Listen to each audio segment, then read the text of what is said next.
the chairperson of the association, distinguished scholars, my fellow students, good afternoon. My name is Ikechukwu, and I'm most grateful for the invitation extended me to come and make a keynote contribution to today's discourse. And I'm happy that we all agreed on the topic because it goes to the heart of the matter. Let's dive right into it. I'd like to start with an illustrious quote.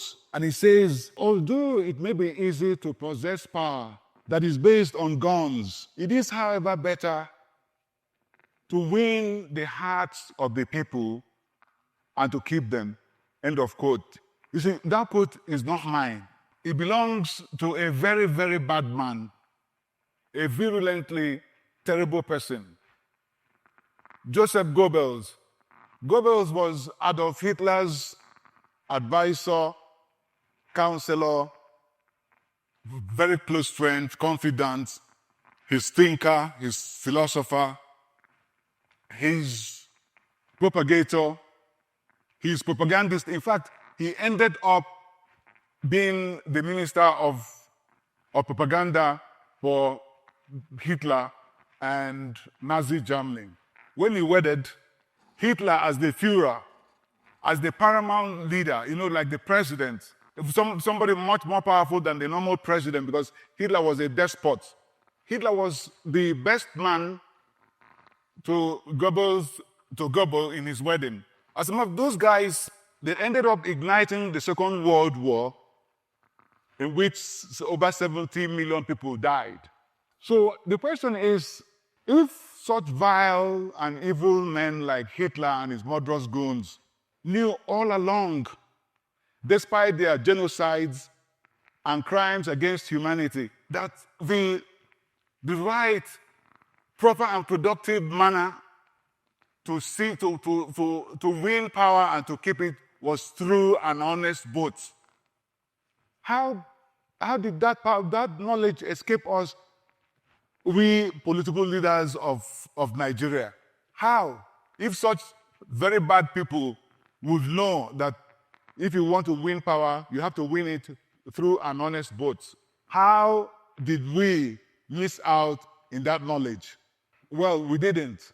We knew all along that the only potent and exercisable power the people can wield or should wield to hold us accountable is the power of honest vote. In fact, we knew that it is the prolonged absence of honest elections that led inexorably to the mass poverty and gross underdevelopment we have in the country today. Because if the people had been exercising the power of honest vote since 1960, when we had independence till date, Nigeria in 2025 would have developed into a first world nation by all standards and in all ramifications. We would have been like Europe.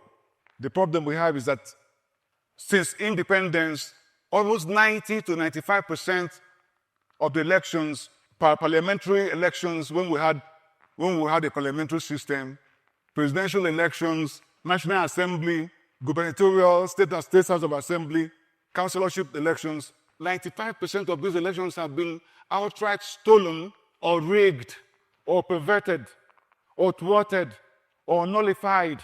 And that means that Nigerians have never really voluntarily chosen their leaders. Neither have Nigerians ever been governed with their consent. Absence of honest elections makes our democracy a fake democracy, period. And no offense meant to all of us. If we could take Jean-Paul Sartre's epigram on existentialism, the one that rhymes, existence precedes essence, and analogize it to our discourse today, the epigram that emerges will be honest elections precede democracy, because ontologically, the fundamental reality of democracy is nothing but honest elections. Ontology is that branch of philosophy that deals with the study of existence, being, fundamental nature of reality. Put it simply, it means the study of what is, and which, when applied to a concept like democracy, will ask the question, what is democracy at its core? And the answer is honest elections. Could you repeat that for me? Yes, the answer is honest elections. What it shows is that honest elections are not merely a feature of democracy, but it is necessarily the constitutive element of its being.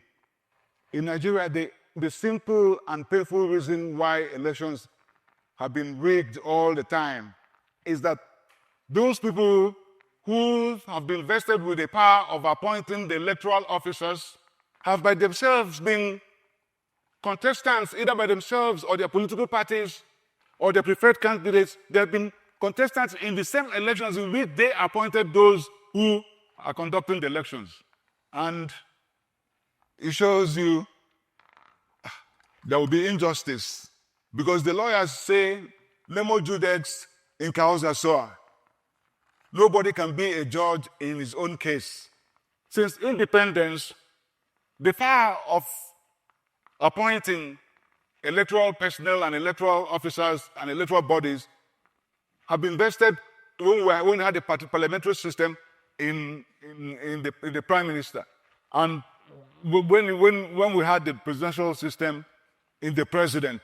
The elections of 1964-65, it was such a big hassle, because the party of the prime minister had a collaboration, or if you may, let me just use it, a civilized word, collaboration.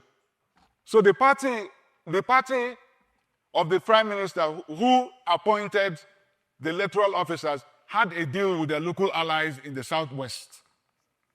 And the deal was, of course, the electoral body was much more sympathetic or participated in helping the party of the prime minister's local ally win the election. The election was skewed. And the aftermath of that rigging created such a major problem that exacerbated into a cataclysm that almost consumed the nation. When the presidential system came along, the power was vested with the president. And by 1999 Constitution, the power of appointing the electoral officers for the conduct of local government elections was devolved to the state governors. And you see, the world has been looking with askance or with amusement, depending on the inclination, as the Soviet Union-style numbers that have been reported from our local government elections, where the party of the governor scores 100% victory. And the world had also been wondering, all the other elections held where the president has had the remit of appointing the electoral officers. It's the same thing, because they've been watching, listening to the loud cries, demonstrations, protestations, avalanche of court cases that attend these elections.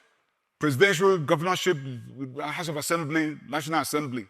The last election we had, 2023, we had almost 10,000 cases. Well, as we go on in this lecture, we are not talking about this particular president that is sitting now, or this particular ruling party now, or the governors now. We're talking about generic. That's whoever is there. The people who are aspiring to go there, the people who left, the people who will aspire in future. We're talking about the office, because it's the same. It's basically the same. In fact, the Senate president was quoted as saying that in the upcoming elections, the ruling party was going to score 99.9% victory.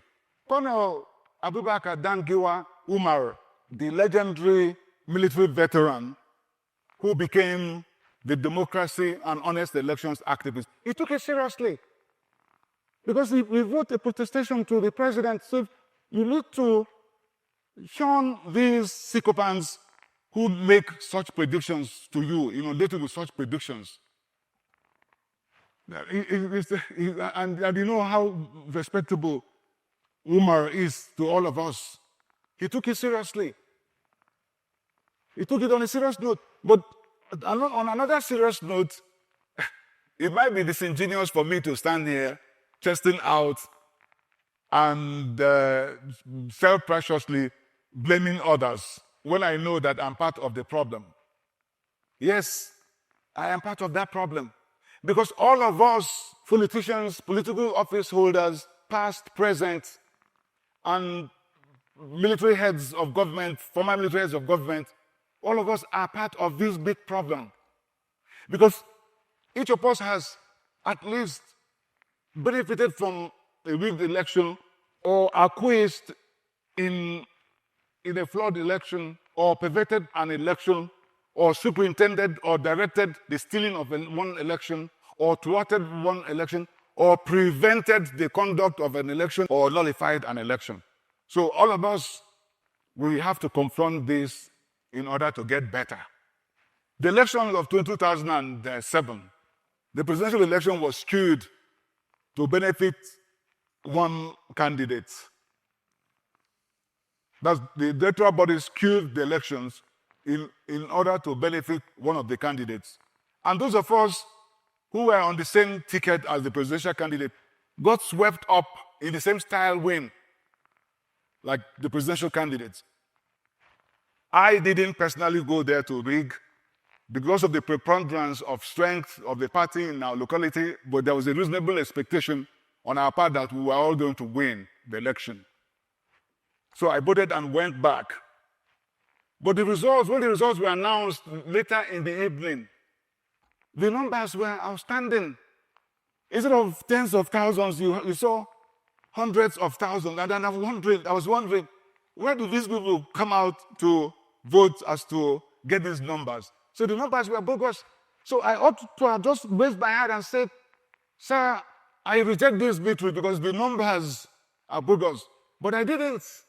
I allowed myself to be sworn in the Senate, which is an ethical lapse. That's why I'm telling you that nobody can come out here and start blaming others. It's an ethical lapse. Although, fortuitously for me, my election was nullified a couple of months after. So I had the privilege of going back, be running it in a court-ordered election, fresh elections, and winning it legitimately. But I need to ask you, would you say that the win, the later legitimate win, cured the ethical lapse in the first one? What would be your answer? Would it? It would not. So that's why I'm telling you, I'm not qualified to come out here and start talking nonsense and blaming others. It is all of us, but we have to do something. We have to do something about it. I do not want to draw any moral or intellectual equivalence out here. But the philosophy students amongst all of us here will remember that Plato's apology recounted the story. Well, Plato's apology, for those who are not conversant with that, it was a chronicle of the defense of Socrates when he was tried 399 BC for impiety and corrupting, misleading the youths. Of course, actually, it was just a scapegoat. He was being scapegoated because they lost the Peloponnesian War, so they grabbed him because he was going around and criticizing the war and all that and all that. But there was an aside. There was an aside to that story, and that aside was the story of how the oracle at Delphi, we're talking about classical Athens, so they had oracles and all those things. Don't worry about it. So, and most of them is mythology. So the oracle at Delphi, speaking through Pythia, the priestess, declared Socrates the wisest man. Socrates was the wisest man, and not because he had intense knowledge or because he was the repository of all knowledge, but because he knew that he knew nothing. And that was unlike the sophists who went around thinking that they knew everything. So the fact that Socrates knew that he didn't know gave him the clarity to know that he had to pursue knowledge, and knowledge he pursued, he did. You remember his dialectical elenchus. So I believe that my self-awareness and consciousness that I'm part of the problem affords me the clarity needed to chart the course on how to solve the problem of election rigging and then to move our nation up to the era of honest elections, and the clarity to reasonably forecast outcomes of an era of honest elections in Nigeria. And so permit me to inform you that although it is very, very important to make bimodal voter accreditation system and electronic transmission of results by IREV all legally mandatory in the conduct of our elections in Nigeria. But I'm sorry to disappoint you that BVAS and IREV cannot solve the problem of electoral rigging in Nigeria without the neutrality and impartiality of the electoral bodies. Because those systems are vulnerable to manipulation. All those who direct, plan, superintend election rigging in Nigeria are the top leadership of the electoral bodies, who working with the politicians, work aggressively to skew the elections in favor of the persons and the political parties under whose auspices they were appointed, and who stuck in their visceral determination and unshakable resolve to steal elections in favor of their masters, will bring to bear on their quest this particular information I just gave, that these systems, the IREB, BVAS, are susceptible to manipulation, and that they can even manufacture logistical problems, infrastructural and logistical problems, particularly internet connectivity and power supply disruptions, and then turn around and take benefit of those failures.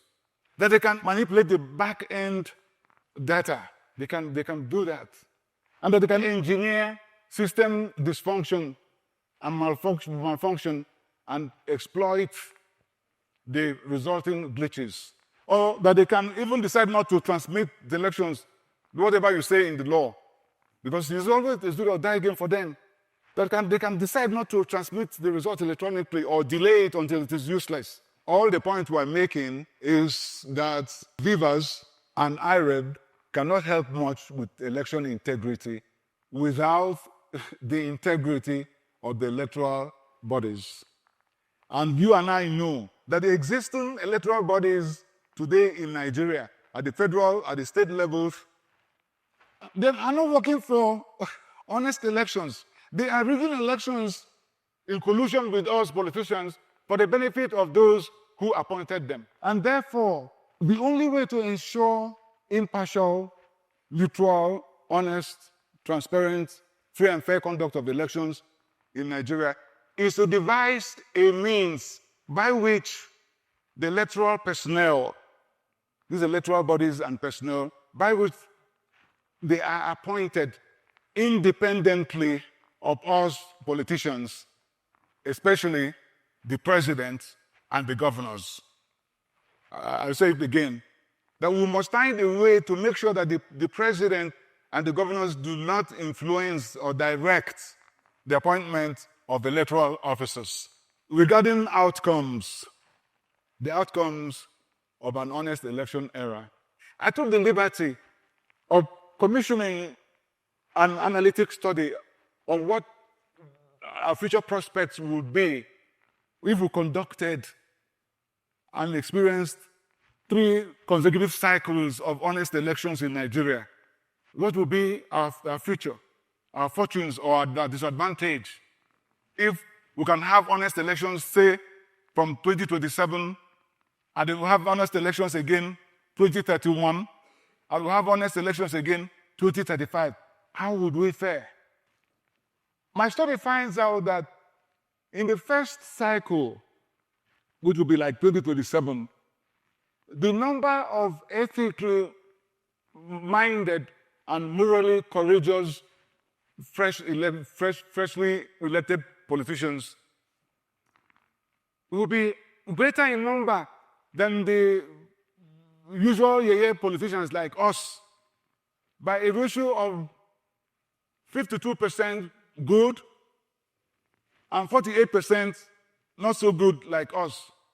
And then in 2031, it will even get much better because the ratio will be 80% for the good and 20% for the not so good like us.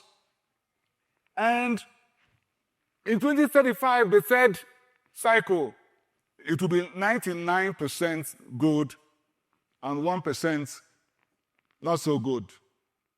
So can you see that what we have is a total makeover in quality of candidates? Can you see that? Gentlemen and ladies, can we see that? Yes, let's clap for Nigeria. We are making progress. It's good for us to have this discussion so that we see that some people have lost hope in Nigeria. I have not. I'm very optimistic of the country. All we need to do is to do it right. And our pathway to doing what is right is honest elections. And then you may be wondering, what about those politicians like us who squeaked through in this election? What will happen to us? Why do you have to have bad ones like us in the mix? Why? But I'm telling you not to worry, because in the era of honest elections, the people are now the sovereign. The people that have now gotten the popular sovereignty, the people's power, and that power is the power of vote. It is now the people, they are the new sheriffs in town.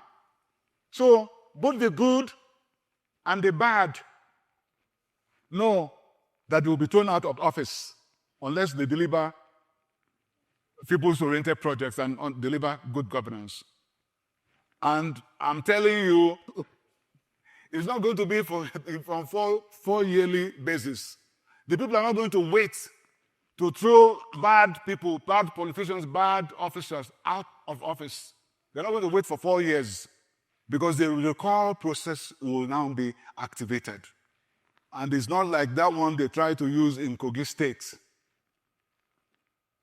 The one they tried to use in Kogi State to recall somebody. And our own INEC saw through it. Imagine when our INEC says that what some electoral process is bad. You must be thoroughly, thoroughly bad for INEC to say that. In the new dispensation under that era of honest elections, the people will be the sovereign. You know, Machiavelli tended to turn it upside down because he kept talking about, in his book, The Prince, he kept talking about the prince, the sovereign. Because the sovereign is not the president. The sovereign is not the National Assembly. You know, Machiavelli says that it's better for the sovereign to be feared than be loved. The sovereign under our constitution are you people, the people. So you now have the instrument that will make the politicians now fear you, and that is the power of honest vote. My study finds that these new politicians, these new officers that have been elected, where the people are now watching closely with their power, they would move quickly to do the people's work. And the first thing on their table is that they're going to legislatively set up an independent anti-corruption system. You know, the system in which the people, the personnel of the new anti-corruption system will not be appointed by the politicians, by the president or the governors. They will be appointed independently of the politicians so that they will be able to now do their jobs without fear or favor, and they will chase all errants, all bad people with equal intensity. Nobody will be above the law. Let me remind you that I said I'm not speaking here as an anti-corruption activist. The reason is that I am not worthy. And I don't think most of my colleagues are. And because that we're not worthy, that's why we need the internal controls to help us to tie our hands to do the people's work.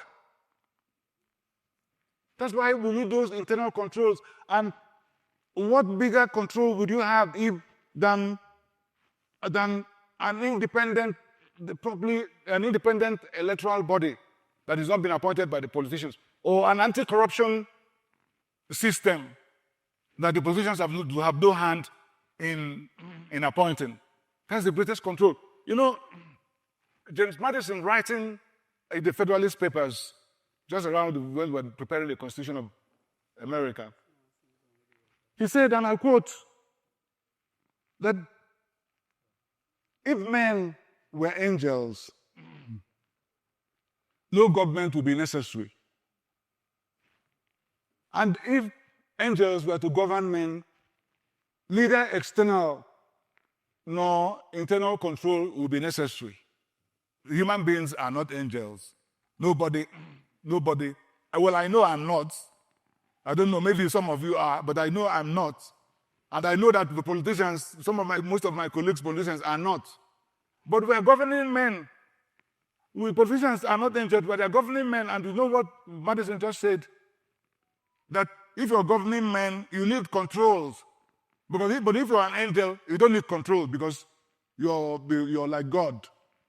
So we need controls. And the controls are what have been laid out. One, independently appointed electoral body personnel, independently appointed personnel of the anti-corruption agency.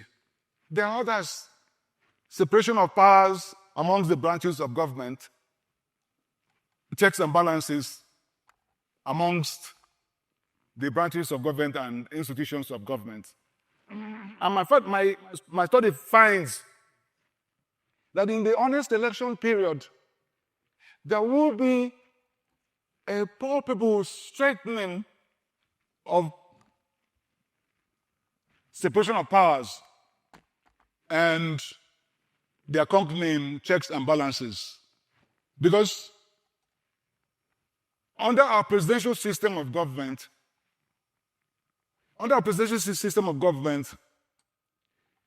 the branches of government have been made constitutionally and purposely made separate and equal in order to avoid tyranny and maladministration, so that one person cannot take all the power and use that to begin to oppress others.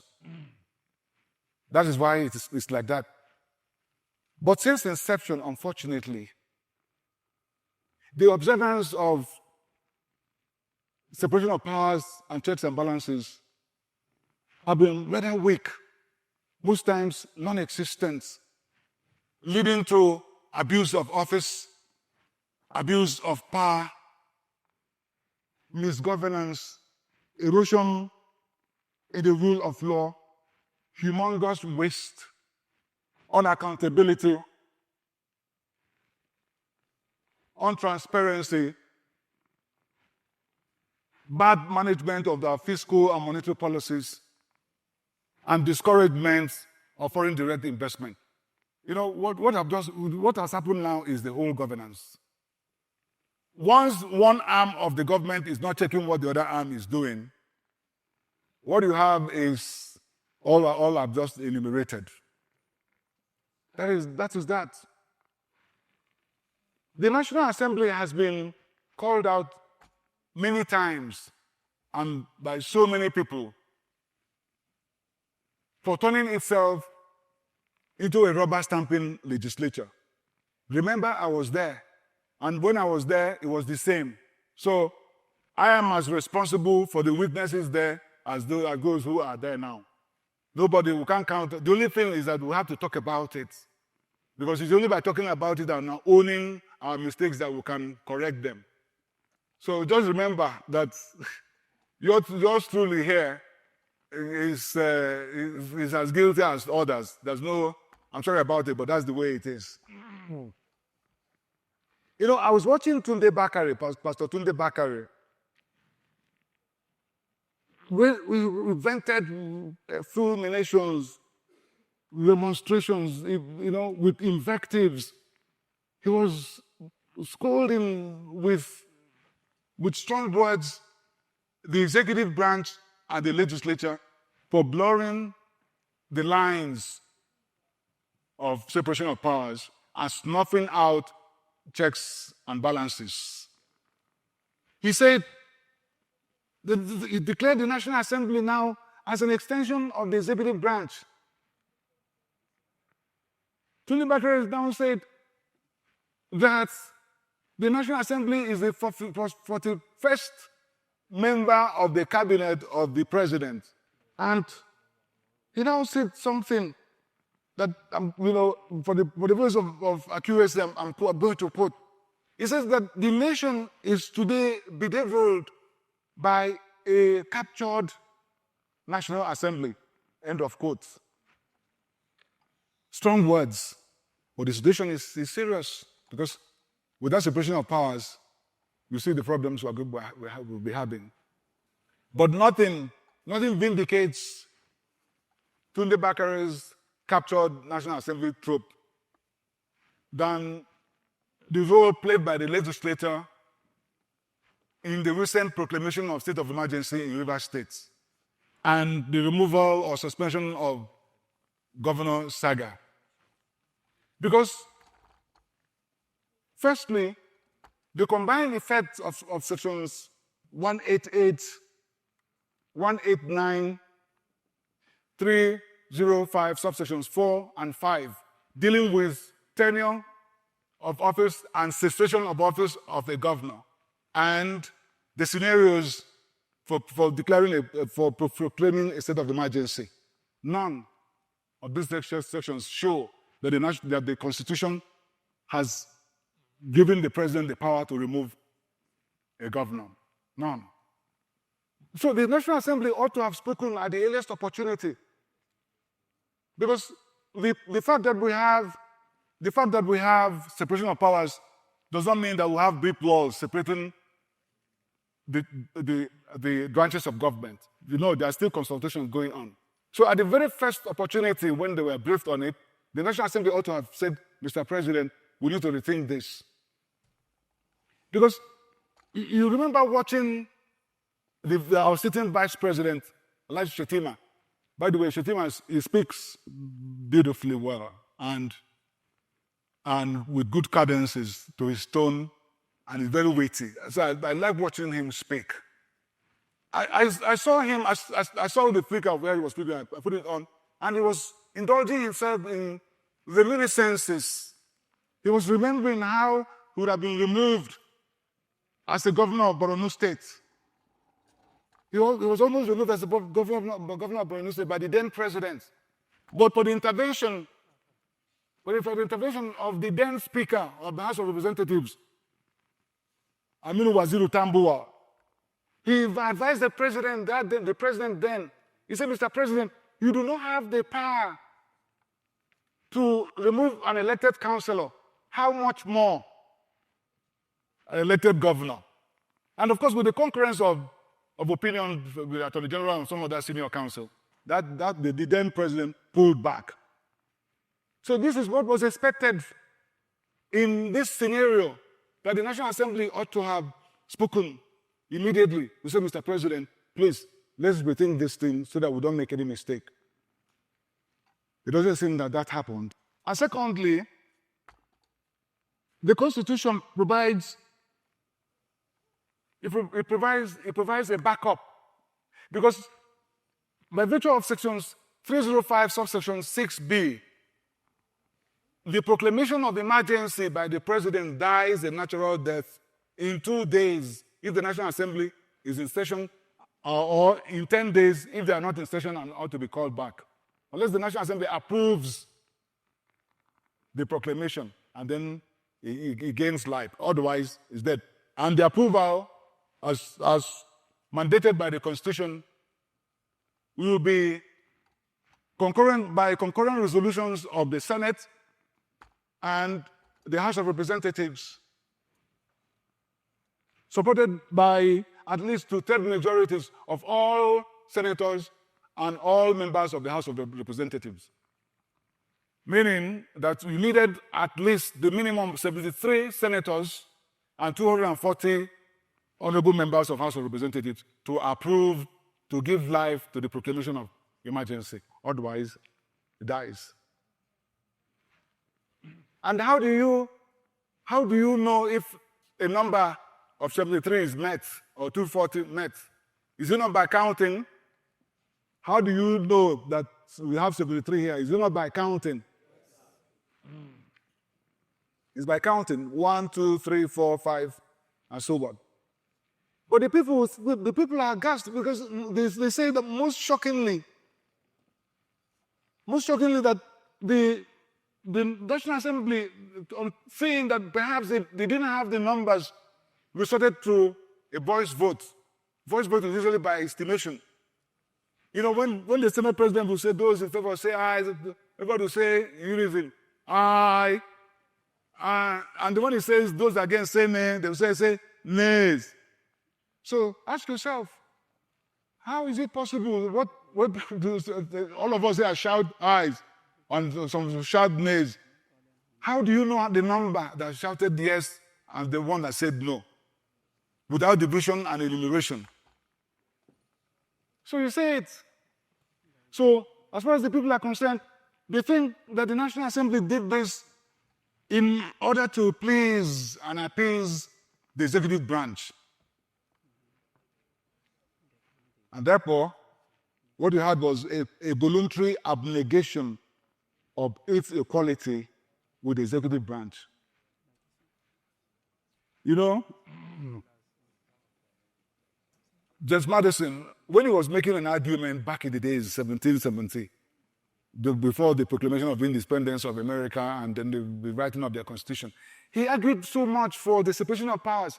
And the reason, his own reason was different from some of the Enlightenment philosophers like John Locke, Baron de Montesquieu, Thoreau. James Madison brought a different take to it. He said the reason why you need separation of powers is that each branch will jealously guard its territory to make sure there's no encroachment from one branch on the other. Meaning, the legislature will make sure that the president doesn't touch their powers. The president will make sure that the legislators don't touch their power, and so on. You see, unchecked power will self-accumulate. It self-accretes and creeps into power absolutism. But it was John Locke who devoted his first treatise in his work, The Two Theses of Government, to systematically offer a rebuttal and reputation of propagation of absolutism and despotism. Because he's saying that the power of man, the absolute authority of man in his house, is extended to that of the king. You know, his book was named his book Patriarchy. Patriarchy means the rule of the father in his house. But this man says that the same way the father has absolute power in his house is the same way the king or the president has in the realm or in the country, because the president is the father of the nation. And the power of the father in his house and that of the president as the father of the nation have been genealogically tied and traced to Abraham, our first father, who received his power from God. And therefore, that the president's power is a divine right from God. To me, it's utter craft. Nonsense, really. Utter craft. And he wasn't the only person advocating absolutism, because Thomas Hobbes also was talking absolutism, but on different premises. Thomas Hobbes says that Well, I mean, our nature in man is that we're in a state of anarchy. It's a war of all against all, meaning that all of us here are fighting, kicking ourselves and all that and all that. And therefore our life is solitary, poor, nasty, brutish, and short. And that is why we would do a social contract to hand over our powers to a Leviathan, which he named, the way he named his book, a monster, a ruler that will be ruling like a monster to quell the trouble. John Locke sorted out these two gentlemen. He said, look, our God created us and gave us inherent rights. The right to life, the right to liberty and property. Thomas Jefferson would add pursuit of happiness. But it wasn't him, because it's an epigram that's been there through the Enlightenment period. So, if we show the proof that we are right, that because we know that there will be some disagreement here and time, and we need collective security, we give some power to rulers. And the way we give that consent is our votes. You use your votes to give consent to the person to rule over you. And that person cannot abuse it or should not abuse it. John Locke will go on to find two branches of government, the legislature and the executive. But it was Baron Montesquieu who added the third one, the judicial branch, to close the circuit, meaning that our rights now are protected, because if anybody is trying to abuse it, we'll go to the courts. Anyway, let's just remember that whatever may be happening at the federal level, is a child's picnic to the disaster happening in the states, where the governors are the despotic rulers bestriding the realm, towering over the state houses of assembly, where the members are without exposure or capacity to offer checks and balance. So nobody's balancing the governor. Tunde Bakare was able to scold the presidency. But who remembers the governors are everything? The governor is the legislator and the executive. Because he's elected executive, but he owns the legislature in his pocket. Whatever he wants, he does. Any bill he wants to pass, he passes. And John Locke spoke patiently when he said, and I quote, that it would be too tempting for human weakness, which is so naturally inclined to seizing power, if those who are vested with the power of enforcing the laws are also given the powers of making them. But that's what is happening in the States. Yes, that's exactly what's happening in the States. You could actually describe the governors in the words of King Louis XIV when he says, "La sate moi." The state is I, or I am the state. But let's not worry so much about it, because now we're in that era of honest elections where the people will have the power. They're going to use their power to infuse their power of punishment, to punish these legislators, to infuse metal in their back so that they can do the right thing. And they use that power to also oversight the executive, to know when it's overstepping its bounds. And because of the fact that we're holding elections that count, you don't need to go into the big party, with structure, because structure is the ability to rig. In the locality, you just put your name in the small party. And then, because the people know you and they're going to vote, they don't care about the party. And then you're going to be seeing retired senior public servants, family secretaries, directors, judges, professors, lecturers, retired who retired to the village. They'll be able to now go, because we were kept away before because of the nonsense kind of elections we'll do. But right now, when we're getting it right, they will come out, engage, offer themselves up, be elected, and they will march to the headquarters of the state to give oversight and check and balance to the governor. we're heading towards making progress. So my study finds that with these primary fruits of honest election, which were counted now, the first one is the elections. Elections in themselves are fruits of honest election just by themselves without any further purposes. Because anytime you hold an honest election, what you see is that it imbues a feel-good factor. It imbues state of well-being and confidence in the polity. People have hope because they can look and see that the people they elected are going to do well. And then you see the independently appointed members of the anti-corruption system. And then the separation of powers and the accompanying checks and balances. And above all, the greatest of it all is more ethics in government, because now the quality of the people who have been elected have improved dramatically. Remember, at the last stage, we got 99 very good and 1.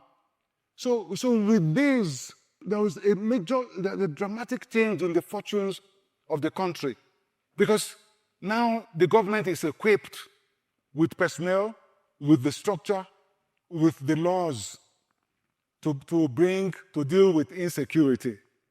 Because how have we been dealing with insecurity? If we don't have honest elections, you don't have anti-corruption system. When you put the money, nobody knows where it goes and all that and all that. So a lot of it, the government is now equipped, just because of the honest elections now, to tackle this problem of insecurity, deal with it once and for all, and then to offer systematized solutions to problems afflicting all the other sectors: agriculture, education, health, housing, power and steel, solid minerals, maritime sector, etc. And then including the establishment of a national social security system, particularly made for the poor people and the lower middle class.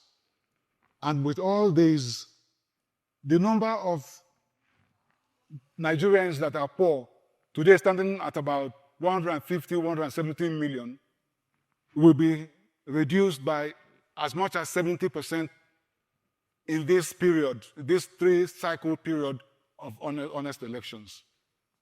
And so, in order to usher in the era of honest, transparent, free and fair elections nationwide, under one independent, neutral, and unbiased electoral body, being inescapably the necessary and the only means we can lift Nigeria and our people, our brothers and sisters, out of poverty, and the only means with which we can reach the potentialities of God's endowment upon us, including taking our pride of place in the league of great and egalitarian nations.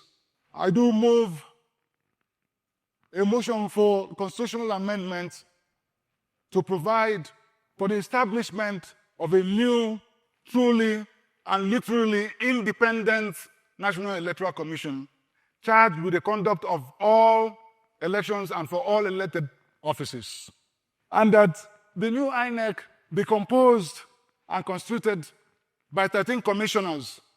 6 of the commissioners will be elected by the underlisted 6 Nigerian labor and professional organizations. And 6 commissioners will be nominated by the United Nations from across the world. And 1 commissioner observer will be nominated by Transparency International. That, I propose, will be our new INEC. For the first time, appointed without the influence of us politicians. Of course, the new INEC will have the power to hire, to elect, and to remove their chairman, and to hire and fire all staff, including the chief executive officer. The election of 6 commissioners by the underlisted 6 Nigerian labor and professional organizations is arranged on a concurrent, corresponding, alphabetical order. That is to say that the Academic Staff Union of Nigerian Polytechnics will elect 1 commissioner out of its members from the Northeast geopolitical zone. And the Academic Staff Union of Universities will elect 1 commissioner out of its members from the North Central geopolitical zone. That the Institute of Chartered Accountants will elect 1 commissioner out of its members from the Northwest geopolitical zone. That the Nigeria Bar Association will elect 1 commissioner out of its members from the Southeast geopolitical zone. That the Nigerian Medical Association will elect 1 commissioner out of its members from the Southwest geopolitical zone. That the Nigerian Union of Journalists will elect 1 commissioner out of its members from the South-South geopolitical zone. Politicians and those who have held political offices will not be qualified to be elected to serve in the new INEC.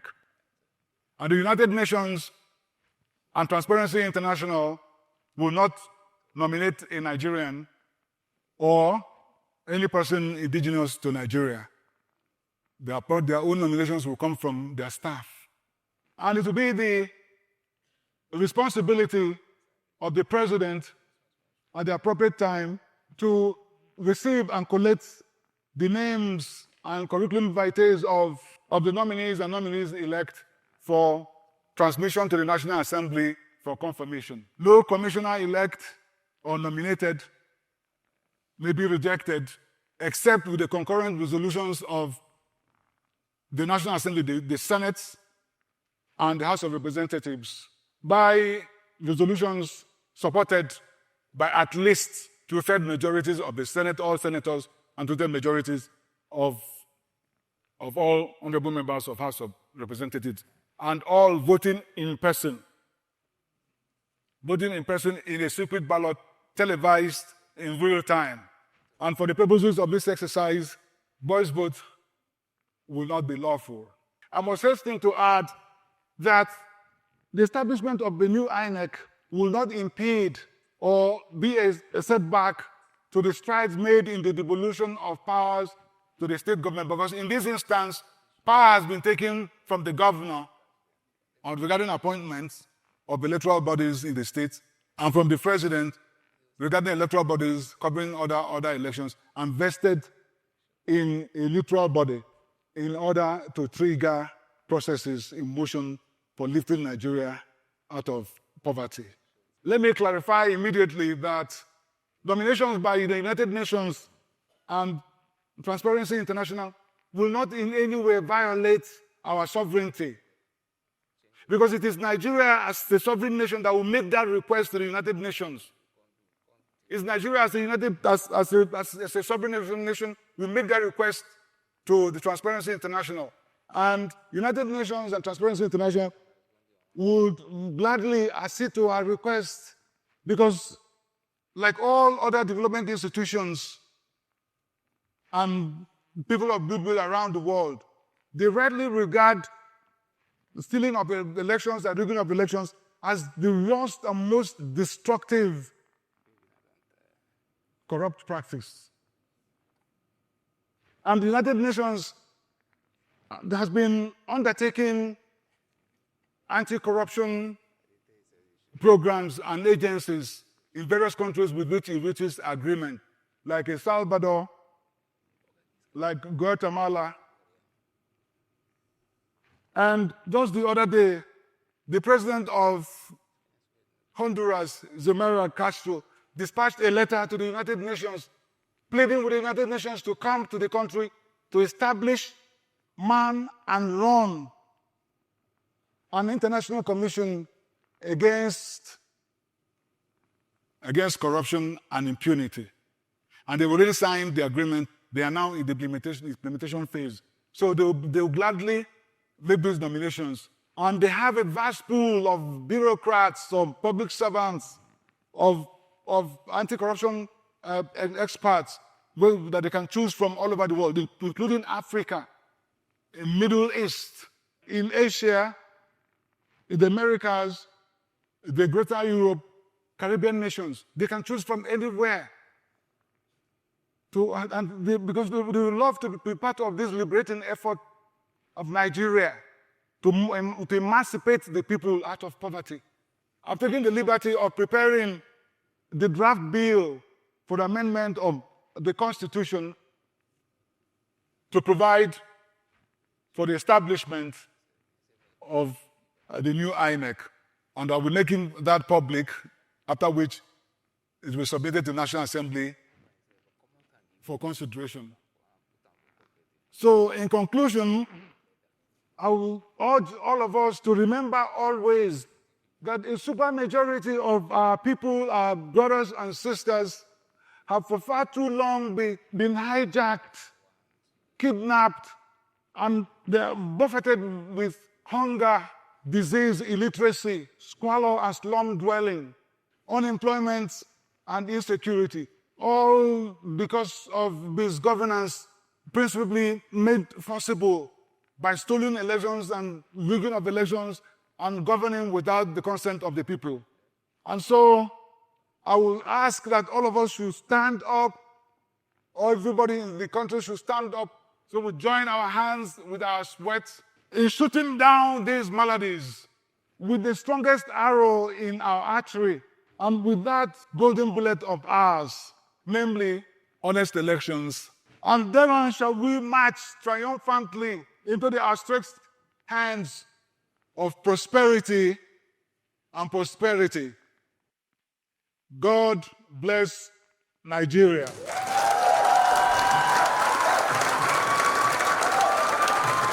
Thank you. Thank you.